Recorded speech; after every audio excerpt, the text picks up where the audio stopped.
अस्सलाम वालेकुम Nadreen, programme दूसरा रुख में खुश आमदीद। मैं हूँ आपका मेज़बान नादिर गुरामानी। नादरीन, इस वक्त बैनुल-अक़वामी सतह पर अगर देखें तो कई चेंजेस जो हैं वो सामने आ रही हैं, और इसी के साथ साथ यूरोपी यूनियन की जानिब से जो पाकिस्तान के साथ GSP प्लस हो, इंसानी हुकूक़ के हवाले से, डेथ पेनल्टी के हवाले से जो मुख्तलिफ इशूज़ हैं वो उन पर भी बातचीत होती रही है। माजी में भी इस हवाले से मुलाकातें हुई, लेकिन ओवरऑल जिन तहफ़्फ़ुज़ात का इजहार किया जाता है, जो सवालात उठाए जाते हैं, उसी हवाले से हम मुख्तलिफ इशूज़ पर गुफ्तगू करेंगे। पाकिस्तान में यूरोपी यूनियन के एम्बेसडर जो हैं वो हमारे साथ मौजूद हैं, हम उनके साथ गुफ्तगू करेंगे। और हाल ही में जो EU Indo Pacific ministerial conference है, जो फोरम, उनकी जो मीटिंग है वो भी होने जा रही है, तो उससे यूरोपी यूनियन क्या एक्सपेक्ट कर रहा है, क्या नताइज जो हैं उससे आ सकते हैं, इन तमाम इशूज़ पर हम गुफ्तगू करेंगे। Thank you so much for joining us mister ambassador.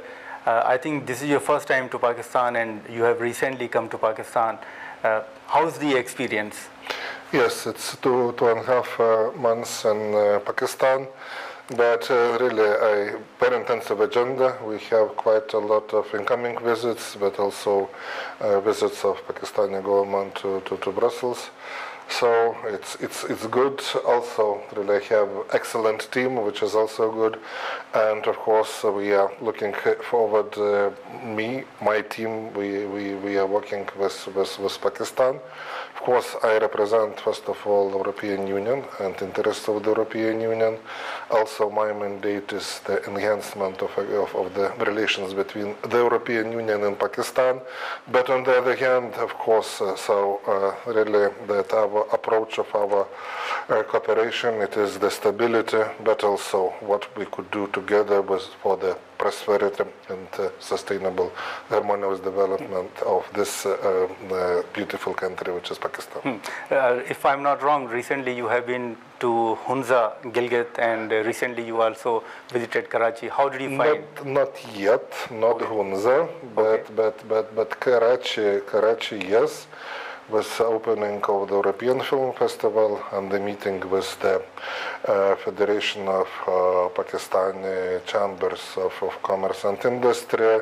Then we had a few, other meeting with the government and other. It's really a very vibrant city, but also it's very, very important city. It's the probably most important commercial center of Pakistan.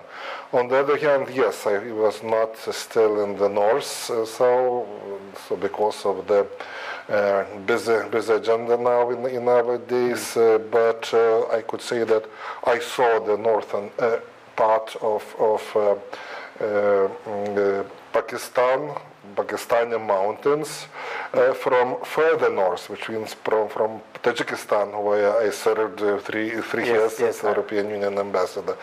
So, but in general, I really like the country. I like the hospitality, so the people, the atmosphere here. So I don't feel that this really full stranger here. Okay, but there is an important meeting of EU Indo-Pacific Ministerial Forum. What does EU expect from that forum? Yeah, it is the platform for cooperation of the very, very big region, which from the eastern coast of Africa till islands in Pacific. Well, in this forum, around 80 delegations will participate from the region and from Europe. Well, it's the forum for the European Union is implementation of Indo-Pacific strategy, which was adopted in 2019. It's about covering these areas as sustainable and inclusive prosperity. It's about green transition, which is important really here. It's about digital. It's about connectivity. It's about oceans. It's about security and defense, and of course about security of human. And it's provide the platform. On one hand, how European Union could help development of the region. On the other hand, what we could do together, addressing both the challenges in the region, how we could together develop relations between the European Union and the region, and of course how we together could address the challenges, the global challenges as all the region. For European Union, the region as such is very important. It's 60% of economy, 2/3 of the world population, and also, well, the challenges, and also the region with whom European Union has the relations, but on the other hand, it's relevant to expand these relations. So, we very much expect that the discussions which will take place, they will be about the resilience, about the cooperation, and about the challenges ahead. We are very glad that Deputy Prime Minister Foreign Minister Dar will participate, and he will play a very important role, both the plenary, but also the session on security, which is really very important both for the region, and we know that for Pakistan, also participation in maritime in infrastructure related issues. Well, we very much expect that it will have additional impetus for further development of the relations. Well, speaking about the region, European Union and Indo-Pacific region, but specifically with Pakistan, the enhancement of the relations, which are really also very good in a lot of areas of our cooperation. नाज़रीन, यहाँ पर एक मुख्तसर सा break लेते हैं और break के बाद गुफ्तगू को आगे बढ़ाते हैं. प्रोग्राम में एक बार फिर खुशामदीद. Mr. Ambassador, beside this, there are multiple issues which EU itself is facing, like illegal immigrations. Recently, there are some media reports that EU is going to move some legislation in the Parliament House. Is there any plan to move the legislation, or what steps are being taken to tackle that issue, illegal immigration? Illegal immigration. Illegal. It's irregular immigration. Well, the first of all, well, we have the legislation, relatively new, which addresses the issue both of irregular migration, but also the legal migration, which is the basis for that. Frankly speaking, I represent here in Pakistan. There are always initiatives of some members of the parliament. There are some other players, but frankly, I didn't hear any serious initiatives. On the other hand, 3 weeks ago here in Pakistan, we had mobility and migration dialogue, which is kind of sum up of the relations in this area which we had. It was the Joint Committee of Readmission, and we have good understanding here, good relations with the improvement situation and really good atmosphere. But also we have a talent partnership, which are opening of the pathway for legal immigration for the skilled people of Pakistan. Of course, it's really a gradual process. So I think that we have a quite good harmonious relation also on the issue of migration. Yes, of course, there are challenges. So with the irregular migration, which is not new, it's from quite time ago. So it was the situation 2014, 2015. So from North Africa, Syria, and similar. But of course, it's really the prerogative of the EU member states to tackle with that. But speaking bilaterally, we have I'm really very glad that we have good. As you mentioned about security, after conflict between India and Pakistan and US's policy towards Russia, India, and Iran, what changes in the region do you expect? Well, always we expect the stability in the region. It's the first, of course, really what really want. So indeed, it's peace is actually one of the biggest values of humanity. and also you have the wars, but in particular, so Europe had the first, Second World War, where Pakistan is also participated. So in this time, it's about losses, it's about the destructions and the situation which we have, the war in Europe, Russia's aggression against Ukraine. It is really not acceptable. The same we are asking, we are calling for the peaceful solutions in all the conflicts if they are starting, to try to prevent and to get really the solutions by the agreement. So it's really about the stability, about the sovereignty of the countries, the territorial integrity, the principles which are embodied in the United Nations Charter, the Charter of United Nations, where Pakistan has plays the role as the non-permanent member of the Security Council.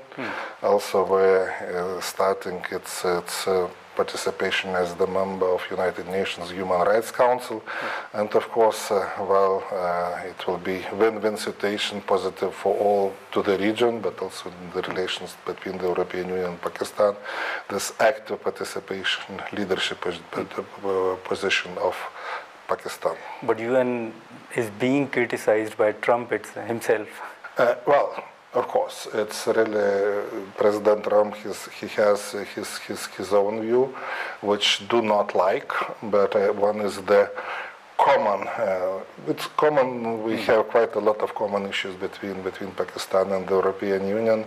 That really we are supporters of the multilateral system, being its United Nations and international institutions, but also on trade, the World Trade Organization.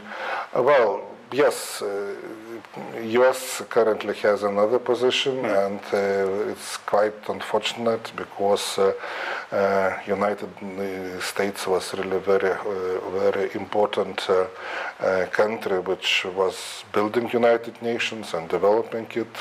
World Trade Organization also. So we expect that Americans will realize that it's necessary to come back to multilateral systems, then the multilateral system, multilateral approach, then the unilateral actions. But recently, even there are some media reports that Pakistan is likely to join International Stabilization Force after Gaza peace agreement. Would you comment on the Gaza peace agreement? Yeah, we also, as in case of the region, speaking about the wider region, Europe was always the supporter of peace in the region, looking to it historically. So there were a lot of initiatives which were not necessarily from the European Union. It was started long time ago, but European Union member states, but not only other countries in Europe, and we continue to that. What happened with the war, of course, it's unfortunate, but of course we always were for the during the war for the if it's impossible to prevent for implementation of humanitarian law and humanitarian assistance which should be allowed, but we welcome of course all the initiatives regarding the peace, including of course of the participation, possible participation of Pakistan.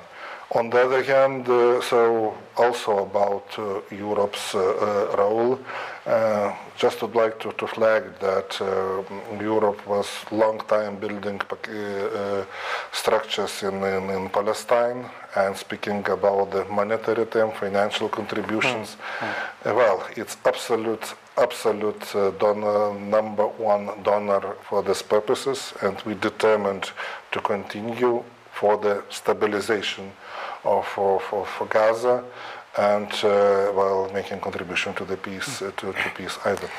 नाज़रीन, यहाँ पर एक मुख्तसर सा break लेते हैं और break के बाद गुफ्तगू को आगे बढ़ाते हैं. प्रोग्राम में एक बार फिर खुशामदीद. Mr. Ambassador, there's another issue which is GSP Plus, and Pakistan's GSP Plus status is to be reviewed this month, if I'm not wrong.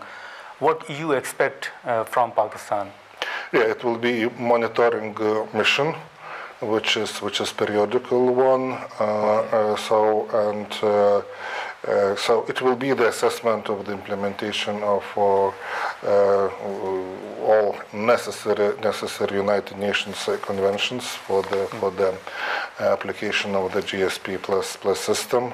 So, you know, the areas human rights, labor rights, environmental issues, as well the good governance. Quite a lot of meetings will be with state institutions, but also with civil society organizations, with human rights defenders, but also with the companies, and actually with people which are working in the companies.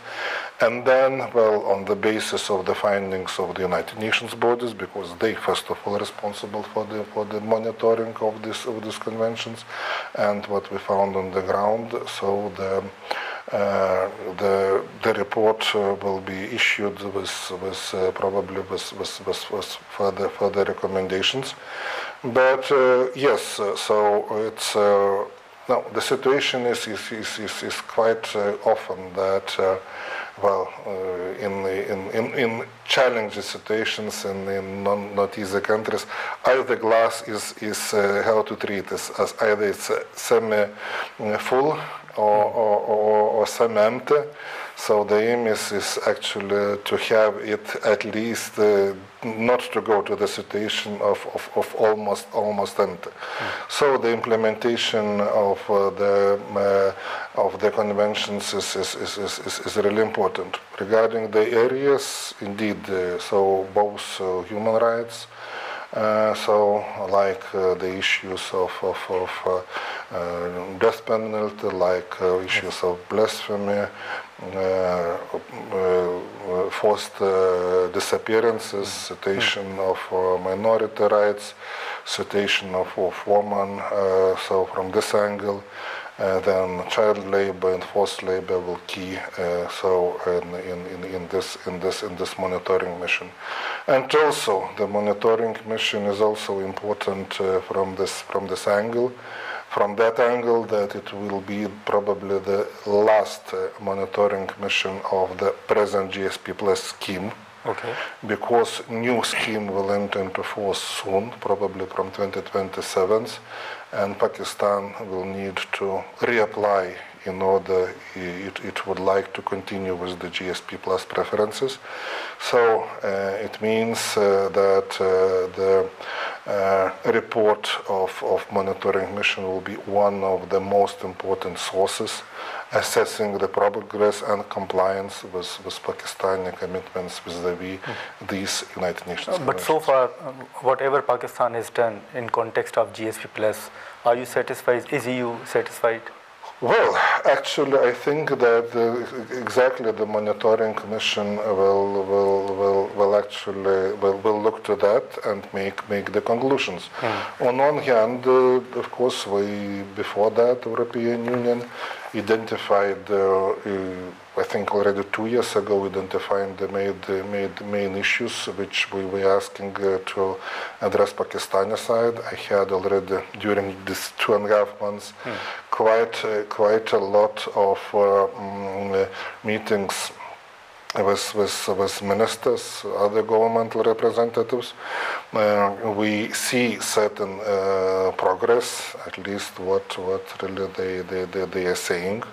Well, it seems we see some improvements of the legislation, but of course we see assurances of implementation. All the information would be collected from different sources, and then the conclusions will be made. Can we say Pakistan still needs to do more? Yes, we are saying that. We are saying that it should be, needs to do more. In particular, in this areas I have mentioned right now. Mr. Ambassador, if you allow me, I have to take a short break here. नाज़रीन, यहाँ पर हम एक मुख्तसर सा break लेते हैं, और ब्रेक के बाद जैसे हमने शुरू में जिक्र किया कि जो इंसानी हुकूक की खिलाफ वर्जियों के हवाले से जो हाल ही में वज़ीर इंसानी हुकूक से भी मुलाकातें हुई हैं, उस पर हम गुफ्तगू करते हैं, लेकिन यहाँ पर एक मुख्तसर सा ब्रेक लेते हैं. प्रोग्राम में एक बार फिर खुशामदीद. Mister ambassador, as we were discussing about GSP Plus, but there are some other issues which is Pakistan, especially the opposition parties in Pakistan are facing, and there are multiple statements from opposition leaders and the leaders who are in power. Do you see any political vacuum in Pakistan? Well, I'm new here. Well, compared with other countries I have been, I see the political, in any case, I see the political pluralism here. And, participation of, massive participation of people. So it's really, and the enthusiasm in the elections is the proof that Pakistan in the path of democracy. And very much I believe that it will continue. Of course, there are in quite a lot of countries the issue of political pluralism, so the granting, so the normal conditions also for the opposition, also. But I really so the political pluralism also related with the rights of people, and of course it should be preserved. But yes.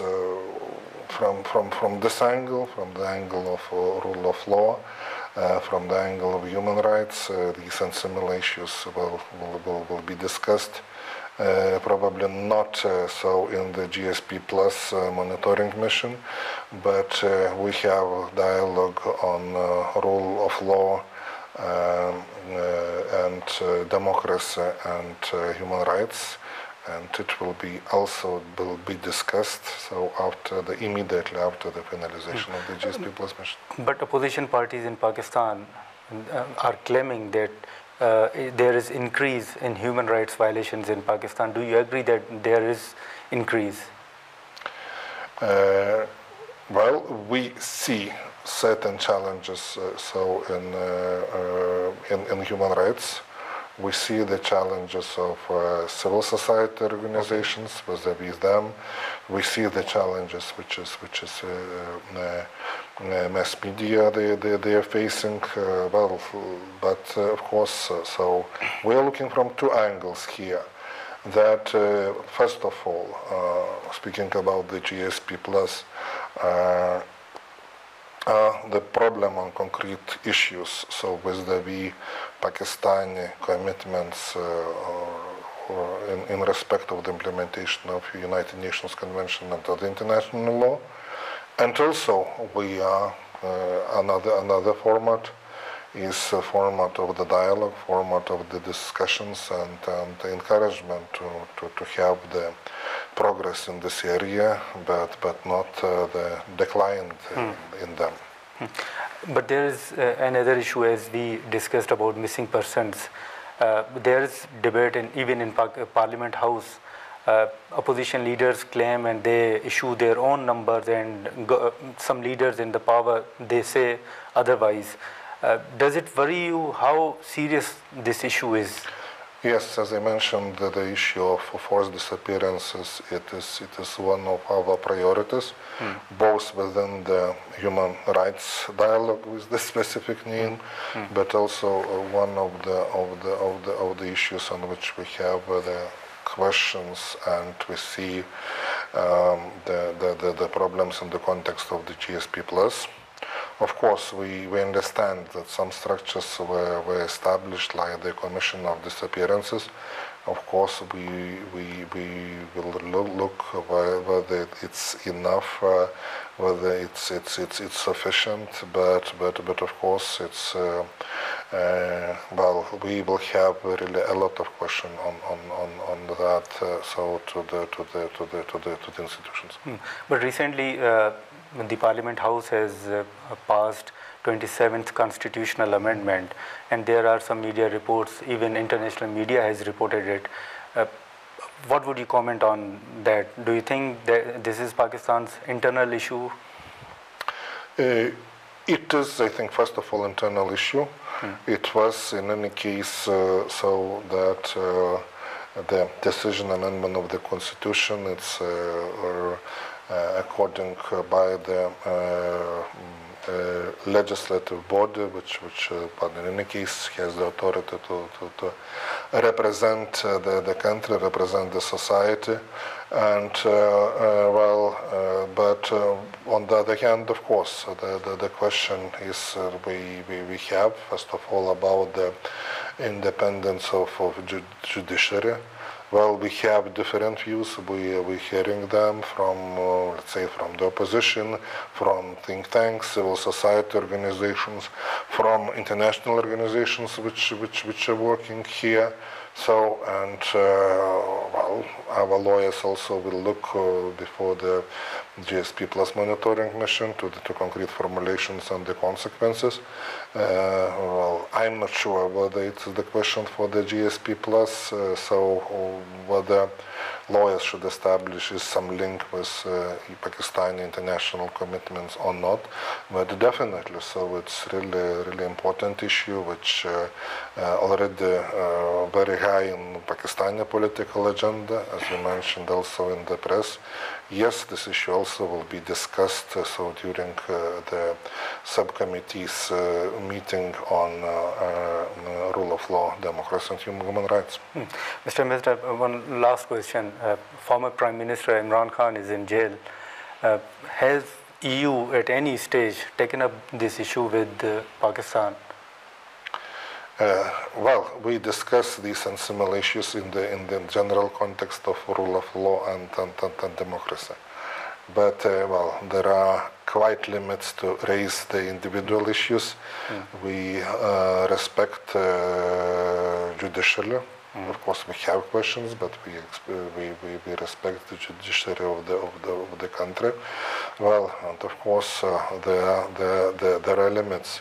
What issues are related with how many of them should be addressed, and to which extent with the Pakistanis international commitments, which issues could be discussed, probably all of this in this area, but also definitely we can't intervene in the internal affairs. So these and similar issues we have, so of course certain limitations, despite the fact that we have questions and we see the need to discuss the overall situation. But does EU support the military trial of the civilians? Well, general view probably is that not, but of course, if it's applied, we need we need to discuss it. We need to discuss it. Maybe we will, during discussions, we will have some justifications.